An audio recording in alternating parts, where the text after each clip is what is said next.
from the station you count on for local news that matters. This is KARK 4 News at 6.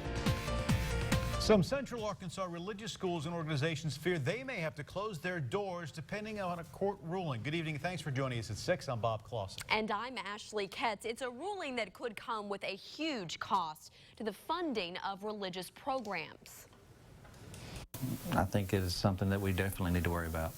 KARK's Drew Petrimo joining us now live in the studio to explain how this could impact schools. Drew? Well, this summer, the U.S. Supreme Court is expected to rule on whether the Constitution guarantees same-sex couples the right to marry. But some worry ramifications of the decision will be felt in not-so-obvious ways. How many continents are there? 7. At Conway Christian School, kids learn geography. Our Father, who art in heaven, hallowed be thy name. But religion is also an important part of the curriculum. Every subject that we teach is taught from a biblical perspective. School President Richard Henley says that applies to everything from the origins of life We think that evolution is a very flawed theory. to social issues. The Bible teaches that homosexuality is a sin. Henley says the school would deny enrollment or employment to an openly gay student or teacher, and he worries that position may land the school in the crosshairs of the IRS. In 1983, the Supreme Court upheld the agency's decision to deny tax-exempt status to a college that opposed interracial relationships. During a hearing last month, Justice Samuel Alito asked, depending on how the court rules now, would the same apply to a university or college if it opposed same-sex marriage? To which a government lawyer replied, it's certainly going to be an issue. I don't deny that. It's real obvious the repercussions it can have for any Christian organization. Henley says they could lose the tax-exempt status that's the lifeblood of many religious institutions. I think what you're really seeing is an overreaction. John DePippa, Dean Emeritus of the UALR Law School, says the two scenarios have some similarities, but there's a key difference. There's no protection at all in federal law and in most state laws for discrimination on the basis of sexual orientation. Back at Conway Christian, administrators are getting flooded with warnings and fear tough choices are ahead. As I read this conversation between the Supreme Court Justice and that attorney, I think it is something that we definitely need to worry about. At Conway Christian School, the president says most of their funding comes through tuition, and losing tax-exempt status would not force them to shut down, but he says it would be a major problem for other organizations that rely heavily on donations to survive. Bob? All right, Drew, thanks very much. Deputies responding to an incident involving boxer Jermaine Taylor at the rehab center a judge ordered him to serve time at.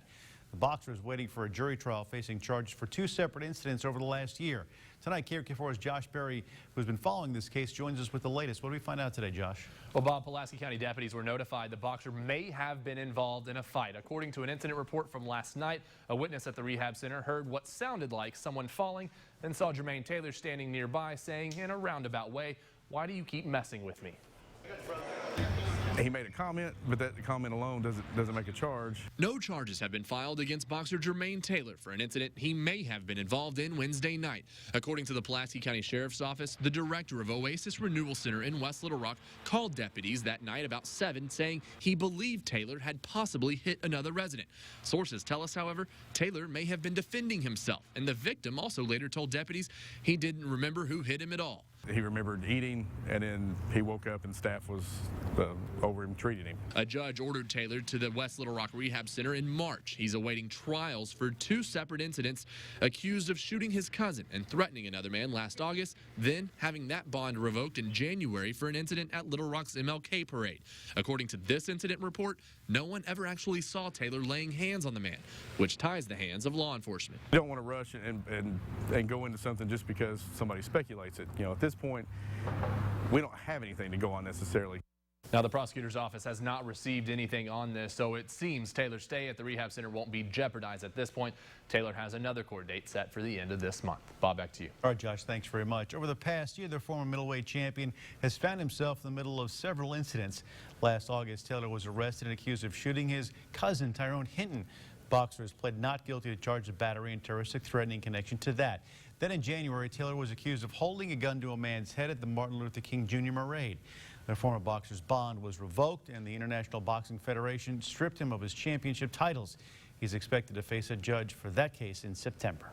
The State Dental Board reinstating a dentist accused of sexual assault. Jose Tercios was given the green light to get back to work after months after being arrested on sexual assault charges by the Little Rock Police Department. According to Tercios' attorney, Bill James, the Pulaski County Prosecuting Attorney's Office has now sent the case back to the Little Rock Police for further investigation. A Hot Springs man accused of murder enters a guilty plea on negligent homicide charges. Matthew Davis is facing charges in the shooting death of Max Anderson from an argument back in February 2012. Police found Anderson dead, suffering from a gunshot wound. In agreeing to plead guilty, Davis will see no jail time and have to pay a fine along with performing community service. Money matters, as Arkansas's lottery director is saying if sales stay on track for the next few months, the state will come in about $3 million under its projected budget for revenues. KARK's Marcy Manley joins us now. And Marcy, you got a rundown today of the performance and some of the changes they're also trying to implement to turn things around. Yeah, Ashley, lawmakers in the committee meeting today got something of a history lesson on how the lottery has operated, what cuts it's made to trim down its budget, changes to its contracts, and then, of course, challenges in the players market. The legislator voted to abolish the Lottery Commission earlier in the session, moving management to the Department of Finance and Administration. Director Bishop Woosley saying efforts to stem the tide of decreasing profits have been underway since he came on board several years ago. But national trends like decreasing sales for games like Mega Millions and Powerball are playing out here in Arkansas as well. We are a little bit below our budget. If we were to finish the next 2 months based on our budget, we would hit right at 75.1 or 2, which is about $3 million under our budget of 78.1.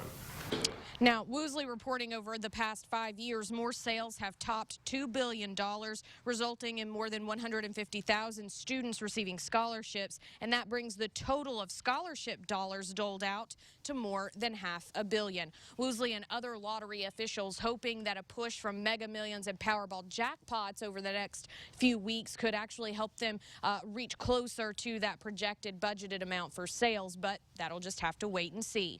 Live in Little Rock, I'm Marcy Manley. Back to you. All right, Marcy, we'll continue to follow that story. And because education matters, graduates at a Central Arkansas high school honoring the teacher who made a difference in their life today. Students at Cabot High School passed out what's called Life Impact Diplomas. This goes to school personnel across the district. We followed one of those students as she delivered hers. If I were to become a teacher one day, your example would be the one I would like to follow. As you prepare to retire, I wish you a long, happy, and healthy life. I'll always remember you and your teachings. How sweet. There, people in this honor could include teachers, administrators, also bus drivers, and cafeteria personnel. Still to come on KRK4 News at 6 o'clock. Arkansans love to shop local, and that seems to be the same when it comes to looking for a good brew. More on why we are seeing such a variety of craft beers in the state. And heat and humidity definitely back across Arkansas today. Here in Little Rock, we started the day at 64 up to 84 this afternoon. 0.16 of an inch of rain in the Little Rock area, but we do have a flash flood warning northeast of town. We'll take a look at the radar and the rest of your forecast in just a couple minutes. From the station that brings you local news that matters, this is KARK 4 News at 6 in high definition. With Bob Clausen, Ashley Katz, Chief Meteorologist Keith Monahan, and Aaron Peters with your Razorback Nation report.